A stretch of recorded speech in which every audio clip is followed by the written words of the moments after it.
செந்தில் பாலாஜி மற்றும் டார்கெட் அல்ல. ஆகஸ்ட் இறுதிக்குள் 18 முன்னாள் அமைச்சர்கள் 8 எம்பிகளுக்கும் டார்கெட். அடுத்த வாரம் அமலாக்கத்துறை உள்ளே வருது. திமுகவுக்கு சிக்கல் மேல் சிக்கல். அரசியல் விமர்சகர்கள் தேவி பிரியா சொல்லும் பரபரப்பு தகவல்கள். தமிழக அரசியலில் சட்டமன்ற பட்ஜெட் கூட்டத்தொடர் ஆகஸ்ட் 5ஆம் தேதி தொடங்கவுள்ள நிலையில் லஞ்ச ஒழிப்புத்துறையின் திடீர் அதிரடி சோதனைகள் ஆளும் திமுக வட்டாரத்தில் மிகப்பெரிய கலக்கத்தை ஏற்படுத்தியுள்ளன. கரூரில் முன்னாள் அமைச்சர் செந்தில் பாலாஜி நெருக்கமானவர்கள் வீடுகள் மற்றும் அலுவலர்கள் உள்ளிட்ட 5க்கும் மேற்பட்ட இடங்களில் லஞ்ச ஒழிப்புத்துறை தீவிர சோதனையில் ஈடுபட்டு வருகின்றன.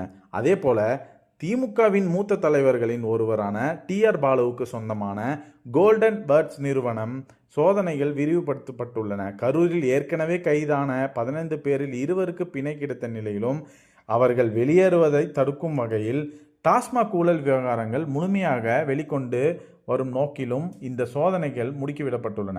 செந்தில் பாலாஜி மீதான வழக்குகள் என்பது வெறும் ஒரு சம்பவத்துடன் முடிவதில்லை. அதிமுக ஆட்சி காலத்தில் நடந்த போலி வேலைவாய்ப்பு மோசடி, டிரான்ஸ்பார்மர் கொள்முதல் வழக்கு, நிலக்கரி இறக்குமதி ஊழல் மற்றும் அப்போலோ குழுமத்தின் மின் உற்பத்தி நிலையத்திற்கு வழங்கப்பட்ட 453 கோடி நிதி விவகாரம் என பல முனைகளில் அவர் மீதான புகார்கள் நீள்கின்றன. அது மட்டுமின்றி திருச்சியில் அவரது குடும்பத்தினர் பெயரில் வழங்கப்பட்ட 2.8 ஏக்கர் நிலம் மற்றும் சொத்து மதிப்புகள் தொடர்புடைய வருமானத்திற்கு அதிகமாக சொத்து சேர்த்த வழக்கு தீவிரமடைந்துள்ளது. சுமார் 75 கோடி ரூபாய் மதிப்பிலான சொத்தை வெறும் 10 லட்சம் ரூபாய்க்கு வாங்கி வரி ஏய்ப்பு செய்ததாக எழுந்துள்ள புகார்கள் அவருடைய சட்ட போராட்டத்தை மேலும் சிக்கலாக்கியுள்ளன. மற்றொரு புறம் முதல்வர் விஜய் அவர்கள் தொடர்ந்த சட்ட போராட்டங்களில் மற்றும் அரசியல் நகர்வுகள் ஆளுங்கட்சியில் பெரும் சவாலாக மாறியுள்ளன. டாஸ்மாக் விவகாரத்தில் அரசியல் தாக்கல் செய்திருந்த மனுக்கள் வாபஸ் பெற்றிருந்த நிலை தொடர்ந்து உதயநிதி நெருங்கிய வட்டாரங்களின் ரதீஷ், ஆகாஷ், பாஸ்கர் போன்றவர்களின் பெயர்களும் விசாரணை வளையத்திற்குள் வர தொடங்கியுள்ளன. ஆட்சியை தக்க வைக்கவும் எதிர்க்கட்சிகளின் வேகத்தை கட்டுப்படுத்துவதும் லயோலா முன்னாள் மாணவர்கள் அமைப்பின் மூலம் 15 முதல் 50 எம்எல்ஏக்களை தங்கள் பக்கம் இழுக்க திமுக திட்டம் தீட்டியதாக பரபரப்பான குற்றச்சாட்டுகள் எழுந்துள்ளன. ஒரு எம்எல்ஏக்களுக்கு 35 முதல் 50 கோடி வரை பேரம் பேசப்பட்டு 8 பேருக்கு முன்பணம் கொடுக்கப்பட்டதாகவும் கூறப்படும் விவகாரத்தில் தமிழக அரசில் மேலும் சூடேற்றியுள்ளது. இந்த சோதனைகளில் போது சுமார் 4.5 கோடி ரூபாய் ரொக்கப்பணம் பறிமுதல் செய்யப்பட்டுள்ளது. சாதாரண விஷயம் அல்ல.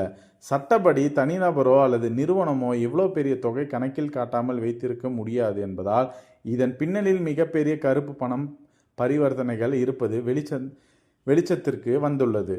மேலும் விழுப்புரம் ஜானகிபுரத்தில் உள்ள டாஸ்மாக் கடையில் கணக்கில் வராத பல லட்சம் ரூபாய் மதிப்புள்ள மது பாட்டில்கள் கண்டறியப்பட்டுள்ளதன் மூலம் மாநிலம் முழுவதும் உள்ள 5500 கடைகளில் தினசரி கோடிக்கணக்கில் கள்ளப்பணம் புழங்குவது அம்பலமாகியுள்ளது. மாநில சுயாட்சி என்ற பெயரில் இந்த சோதனைகளும் பெறப்பட்டிருந்த இடைக்கால தடைகள் தற்போது நீக்கப்பட்டுள்ளதால் அமலாக்கத்துறை அதாவது ED மிக விரைவில் களமிறங்க தயாராகி வருகிறது. செந்தில் பாலாஜி மட்டுமல்லாமல் திமுகவின் பிற முக்கிய தலைவர்களும் இந்த நிதி முறைகேட்டு வழக்குகளில் சிக்கி தவித்து வருகின்றனர். முன்னாள் அமைச்சர் பொன்முடி துபாயிலும் இந்தோனேஷியாவிலும் சட்டவிரோதமாக முதலீடு செய்து 200 கோடி ரூபாய்க்கு மேல் லாபம் ஈட்டியுள்ளதாக தொடரப்பட்ட வழக்குகள் மற்றும் ஜகத் ரட்சகன் தனது நிறுவனங்கள் மூலம் சிங்கப்பூருக்கு 100 கோடி ரூபாயை சட்டவிரோதமாக பரிமாற்றம் செய்து 9000 கோடி ரூபாய் அபராதம் விதிக்கப்பட்ட சம்பவங்கள் மீண்டும் தூசு தட்டிப்பட்டு வருகின்றன. திமுக அரசின் 18 முன்னாள் அமைச்சர்கள் மற்றும் 8 எம்பிகள் வரை இந்த சட்டம் சிக்கல் அடுத்தடுத்து சிக்க வாய்ப்புள்ளதாக அரசியல் விமர்சகர்கள் கூறுகிறார்கள். ஆகஸ்ட் 5ஆம் தேதி நடைபெறவுள்ள பட்ஜெட் கூட்டத்தொடருக்கு முன்னதாகவே செந்தில் பாலாஜி அல்லது KN நேரு போன்ற முன்னணி தலைவர்கள் மீது அதிரடி நடவடிக்கைகள் பாயக்கூடும் என்ற எதிர்பார்ப்பு அதிகரித்துள்ளது. மடியில் கனமில்லை, வழியில் பயமில்லை என்று செந்தில் பாலாஜி வெளியில் பேசினாலும் சட்ட ரீதியான ஆதாரங்களும் 41 இடங்களில் நடத்தப்பட்ட லஞ்ச ஒழிப்புத்துறை சோதனைகளும் அவர்களுக்கு எதிரான பிடியை இறக்கியுள்ளன. ஊழல் குற்றச்சாட்டுகளை மக்கள் உற்று நோக்க கொண்டிருந்த சூழலில் வெறும் அரசியல் பேச்சுகளால் இதிலிருந்து தப்பிக்க முடியாது என்பதை உணர்ந்து விஜய் போன்ற புதிய அரசியல் சக்திகள் இந்த விவகாரங்களை தீவிரமாக கையில் எடுத்து வருகின்றன. வரும் நாட்களில் தமிழக அரசியல் களம் மேலும் பல திருப்புமுனைகளை ஏற்படுத்தும் என்று அனைவரும் நம்புகிறார்கள். மேலும் இது போன்ற காணொளிகளை காண எங்கள் யூடியூப் சேனலை சப்ஸ்கிரைப் செய்வோம். இந்த செய்திற்கான உங்கள் கருத்துக்களை எங்கள் கமெண்ட் செக்ஷனில் தெரிவிக்கவும். மற்றும் நன்றி, வணக்கம்.